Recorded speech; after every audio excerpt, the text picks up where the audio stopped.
তুমি কে আমি কে, রাজাকার রাজাকার, চেয়েছিলাম অধিকার হয়ে গেলাম রাজাকার। তুমি কে আমি কে, রাজাকার রাজাকার, কে বলেছে স্বৈরাচার স্বৈরাচার। বিগত কয়েকদিন ধরে ঢাকা বিশ্ববিদ্যালয় সহ দেশের বিভিন্ন কয়েকটি বিশ্ববিদ্যালয় একত্রিত হয়ে কোটা সংস্কারের জন্য আন্দোলন করে আসছে। তারা কোটা নামক বৈষম্য দূর করার জন্য চুক্তিযুক্তভাবে এবং শান্তিপূর্ণভাবে তাদের আন্দোলন এবং কর্মসূচি পালন করে আসছিল।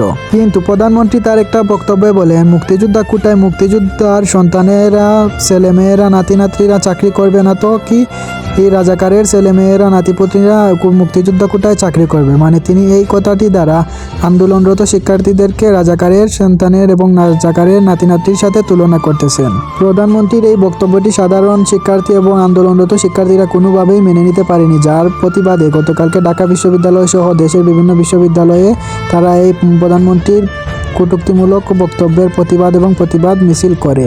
কিন্তু গতকালকে আন্দোলনরত শিক্ষার্থী এবং সাধারণ শিক্ষার্থীদের সাথে কি ঘটেছিল আমরা তো এগুলা সবই দেখেছি।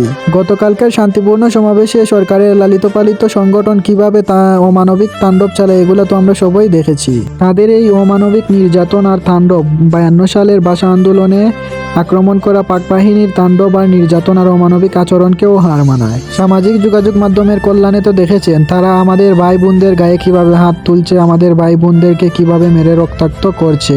ছাত্রলীগের এই সন্ত্রাসী হামলায় কয়েকজন তো মারা গেছে, অনেকে তো আবার হাসপাতালে মৃত্যুর সঙ্গে লড়াই করতেছে। গতকালকে ছাত্রলীগের সন্ত্রাসী হামলায় যেসব ভাইয়েরা মারা গেছেন আমরা তাদের আত্মার মাগফিরাত কামনা করি।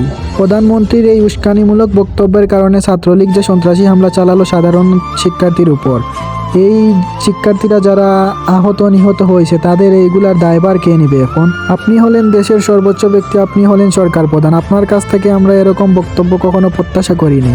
ছাত্ররা তাদের অধিকার আদায়ের জন্য আন্দোলন করতেছে, এখন যদি আপনি একটা যুক্তিযুক্ত সমাধান দিয়ে দিতেন তাইলে তো সবকিছু শেষ হয়ে যেত।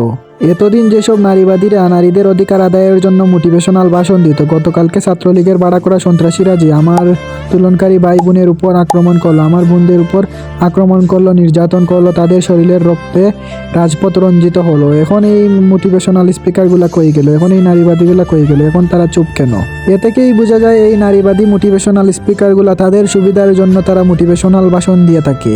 আর এই ছাত্রলীগের গুন্ডারা, তোদের ঘরে কি মা বোন নাই? তোর বোনদের মতো বোনদের গায়ে হাত তোলার আগে তোর হাতটা কি একটা বারো কাঁপে না? তোর বিবেক কি একটা বারো বাধা দেয় না? তোমাদের এই অপকর্মের হিসাব, তোমাদের এই সন্ত্রাসী কার্যকলাপের হিসাব একদিন ঠিকই হবে, আজ হোক আর কাল হোক, ঠিকই একদিন হবে। আল্লাহ ছাড় দেন কিন্তু ছেড়ে দেন না। একটা প্রবাদ বাক্য আছে না, পাপে বাপকেও ছাড়ে না, তোমাদেরকেও তোমাদের পাপ কখনো ছাড়বে না।